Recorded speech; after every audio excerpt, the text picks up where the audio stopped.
चलिए ध्यान दीजिए, पहला तो आज का टॉपिक है माध्यक। क्या नाम है इसका? माध्यक। और माध्यक जो है ना, ये क्या होता है? माध्यक होता है किसी भी चर का बीच वाला मान। क्या होता है? किसी भी चर का बीच वाला जो मान होता है वो माध्यक होता है। जैसे यहाँ पे कोई चर लिखा 1, 2 और यहाँ पे क्या लिखा 3। अगर इसका बीच में कहा जाए तो ये क्या है आपका 2। जैसे इन्हें से 1 छाट ली और इन्हें से 3 छाट ली, बीच में कौन बचेगा? 2। तो ये इसका क्या हो गया है कि ये चर का माध्यक हो गया। क्या हो गया? माध्यक। और ये माध्यक हम लोग दो तरह से निकालते हैं। एक तो पहला था कि सम संख्याओं के लिए कैसे निकालते हैं, दूसरा था विषम संख्याओं के लिए कैसे निकालते हैं। तो सम संख्या के लिए जो माध्यक था उसका देखिए फॉर्मूला था सम के लिए। किसके लिए? सम के लिए, है ना। देखिए सम संख्या, कौन संख्या चल नहीं रहा है, चलो ध्यान देना। पहला यहाँ पे लिखते सम संख्या। कौन संख्या? सम, है ना जी। सम संख्या। सम संख्या के लिए यानी कि जो फॉर्मूला था 1/2 था और n/2 एवं क्या था n/2 + 1 था। वे चल ठीक है। यानी कि जब यहाँ पे हम लोग ऐसे लिख दे तो ये आपका जो था माध्यक सम संख्या निकलता था। लेकिन विषम संख्या के लिए मात्र एकदम सिंपल सा फॉर्मूला था और वो था ना विषम संख्या के लिए कि बस करना क्या है, विषम संख्या के लिए आपका बताइए n+1 और y में कितना सा 2 वे चर मान। ये किसके लिए था? विषम संख्या के लिए। और सम संख्या के लिए जो फॉर्मूला था 1/2 ब्रैकेट n/2 + n/2 + 1 में चर मान अगर आता तब वो सम के लिए था। और विषम संख्या के लिए था n+1 और y/2। जैसे यहाँ पे देखिए संख्या 1, 2, 3 सम है या विषम है? विषम है। और विषम के लिए सिर्फ हम लोग संख्या गिनते 1, 2, 3 संख्या, 3 में जोड़ते 4 हो जाता, 4 को 2 से भाग देते 2 आ जाता। दूसरा चर मान जो था उसको गिनते 1, 2। आंसर आपका क्या गया? माध्यक। लेकिन जब आपको ऑब्जेक्टिव में सोल्व करने की बारी आए तो बस सिंपल तरीका याद रखिए, दोनों तरफ से चर मान को किनारा करिए, जो बीच वाला चर मान बच गया उसको आपको लिख देना है। अब मान लिया जाए विषम संख्या तो डायरेक्ट दिख रहा है, लेकिन सम संख्या को डायरेक्ट दिखेगा नहीं। जैसे यहाँ पे संख्या जो दिया 1, 2, 3 और यहाँ पे 4। अब ये देखिए 1, 2, 3, 4 संख्या क्या हो गया? 4। और 4 आपका सम है या विषम है? तो ये संख्या आपका क्या है? सम है, क्योंकि 4 सम संख्या होता है। अब हमें देखिए इन्हें से 2 संख्या गायब कर दिया, इन्हें से 2 संख्या गायब कर दिया, तो बच गया कौन संख्या? 0 बच गया नहीं ना। अब हमें यहाँ पे थोड़ा सा दिक्कत होगा, उस दिक्कत को देखिए कैसे ध्यान क्लियर करते हैं। इन्हें से आप 1 को हटाइए, इन्हें से आप 4 को हटाइए, बच गया 2 और 3। लड़ाई 2 और 3 में ना, कि 2 और 3 के बीच में आखिर बैठा है तो कौन बैठा? तो या कौन बैठेगा? तो इसको ध्यान दीजिए, 2 और 3 को जोड़ देना है। 2 और 3 कितना? 5। और 5 के हमको कितने संख्या है? 2 के संख्या के बीच लड़ाई है तो 2 से भाग दे देंगे। 5 का आधा कितना हो जाएगा? यानी 2.5। डायरेक्ट आंसर आ गया। समझ गए ना? ये सम संख्या के लिए था, लेकिन विषम संख्या के लिए ऐसा कोई नहीं है। बस विषम संख्या के लिए करना क्या है? 1, 2, 3 इन्हें से 1 गायब, इन्हें से गायब, बच गया के बीच वाला। और बीच वाला में क्या होता है? आंसर। तो सम संख्या में जहां पे दिक्कत हो 2 संख्याओं को जोड़ दीजिए, 2 संख्याओं के बीच लड़ाई चल रहा है, 2 से भाग देती है और जो कट के आएगा वही आपका क्या आ जाएगा? आंसर आ जाएगा। लेकिन अब ये आपको तो सिंपल तरीका था जो आपने पढ़ा, अब आपका ये सिंपल तरीका से थोड़ा सा डिफिकल्ट तरीका था, यानी कि थोड़ा सा समझ गए। बस इसमें भी एकदम आसान माध्यक निकालना है। अब देखिए इसका एक फॉर्मूला है जिसको लोग बोलते हैं माध्यक का रेडीमेड सूत्र। क्या बोलते हैं? माध्यक का रेडीमेड सूत्र। और माध्यक का रेडीमेड सूत्र होता है l + n/2 - cm बटा छोटका f गुना i। याद हुआ? फिर से बोलिए। रेडीमेड सूत्र आपको जब भी लिखने की बारी आएगा तो माध्यक बोल दिया, वो माध्यक बोल दिया मींस रेडीमेड सूत्र। और रेडीमेड सूत्र है l + n/2 - cf/f इनटू क्या आपका i। याद हो गया? अब देखिए l क्या होता है? तो l होता है किसी भी माध्यक वर्ग के निम्न सीमा। माध्यक वर्ग के निम्न सीमा जैसे 0 से 10, 10 से 20, 20 से 30, 30 से 40, तो ये जो आपको सबसे छोटा इसमें वर्ग दिखेगा वही आपका एल होता है। लेकिन एल हम लोग डायरेक्ट कोई भी वर्ग को नहीं लिख देंगे, माध्यक वर्ग को लिखेंगे। इस वर्ग को लिखेंगे माध्यक वर्ग के सबसे छोटा जो सीमा होगा उसी को एल बना देंगे। दूसरा कहता है n/2। n/2 होता है संचयी बारंबारता जो टोटल आएगा, संचयी बारंबारता जो टोटल आएगा उसको हम लोग 2 से भाग देंगे तो वो आपका n/2 आ जाएगा। CF का बात आता है कि CF क्या होता है, तो CF होता है माध्यक वर्ग जो आया, माध्यक वर्ग के ठीक पहले वाला संचयी बारंबारता, माध्यक वर्ग के ठीक है पहले वाला संचयी बारंबारता जो होगा वो आपका क्या कहलाता है, CF कहलाता है।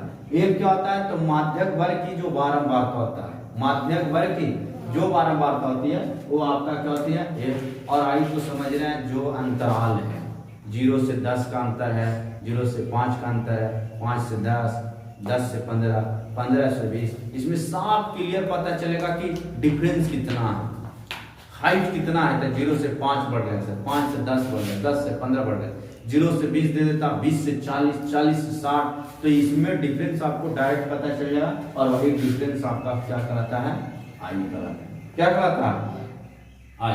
अब आपका देखिए क्वेश्चन जैसे देता है, जैसे यहाँ पे देखिए दिख रहा है जी वर्ग, और एक तरफ क्या देता है 12 का, एक तरफ क्या दे दिया वर्ग और दूसरी तरफ क्या दे दिया 12 का।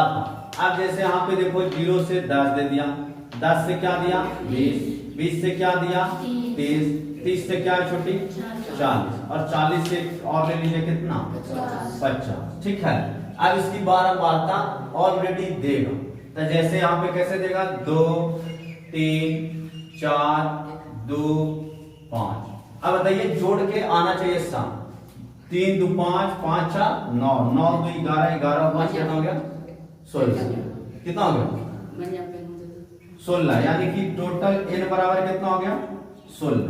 अब आपको एक कॉलम बनाना था, क्या बनाना था छोटी कॉलम, वो कॉलम किसका था संचयी बारंबारता। यहाँ पे एक कॉलम बनाते हैं संचयी बारंबारता, ठीक है।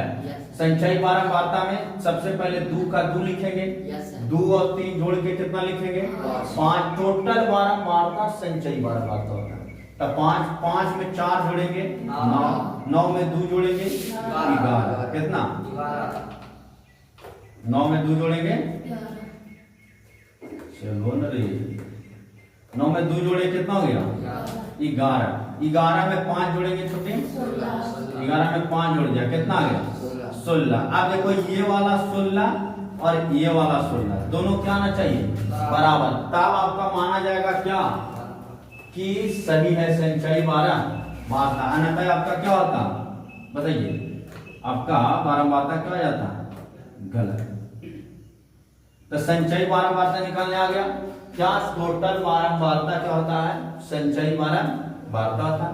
अब एक के देखिए इसके नीचे लिखेंगे n/2, क्या लिखेंगे n/2 से ठीक बड़ी, n/2 से ठीक बड़ी संचयी बारंबारता वाला वर्गन था, कौन वर्ग।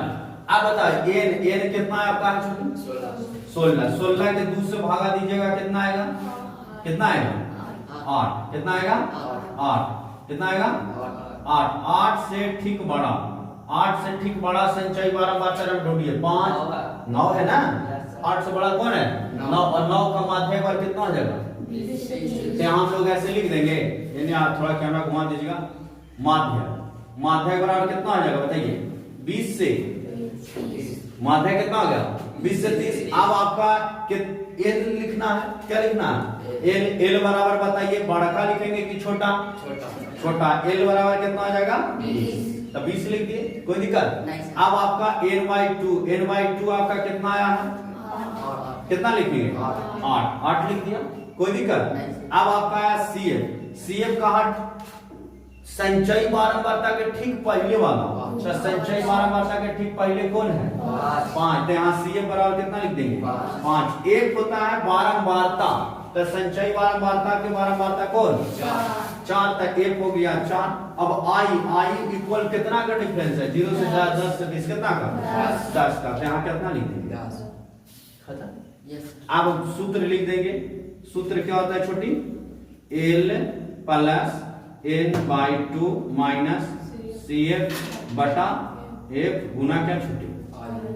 ये होता है। अब L का मान कितना? 20 में n/2 कितना? 8 में कितना घटेगा? 5 कितना से भागा देना पड़ेगा? 4 से। कितना गुना करके? 10। तो 20 का 20, 8 में से 5 घट गया 3 बटा 4 गुना 10 में 30 से गुना होगा कितना हो जाएगा? 30। तो यहाँ लिख देंगे 20 प्लस 30 और बटा कितना छोटे? 4। ये सिर्फ 30 का बटा में 4 है ना कि 20 का यूज कर देना है। अगर थोड़ा सा हम लकीर इसे बढ़ा देंगे ना तो रोड पर के फकीर बन जाएंगे, आंसर तक नहीं पहुंचेंगे। जिसके बटा में रहेगा सिर्फ उसी का बटा। अब आपको यहाँ से 2 तरीका पता होना चाहिए। एक तो आप एलसीएम लेके बना सकते हो, नहीं तो एलसीएम आपको जो बनाने की आवश्यकता पड़ता है उससे बढ़िया है कि आप भागे दे दीजिए। 30 को 4 से भाग देना तो 4 सत्ते 28। देखिए 7 बार में बच गया कितना? 30 में से 2 और 2 पर 0 मार देंगे, 20 हो गया। 20 कट जाएगा 4 से कितना बार में? 5 बार में। तब 20 और प्लस 7 प्लस कितना? 5। तब 20 और 7 कितना आ गया छुट्टी? 27 पॉइंट कितना आ गया? 5। क्या माध्यक में कोई कहीं दिक्कत है? है कहीं कोई दिक्कत? तो ये था आपका माध्यक, जो आपने माध्यक पूरी तरह से आप समझ ही लिया होगा। कोई ऐसा भी बच्चा नहीं होगा जिसको समझ में नहीं आया होगा। तो सभी को समझ में आ गया होगा। तो ये था माध्यक का आपका, समझ गए ना सवाल। और जैसा सवाल पूछा जाता है ये सवाल वैसा।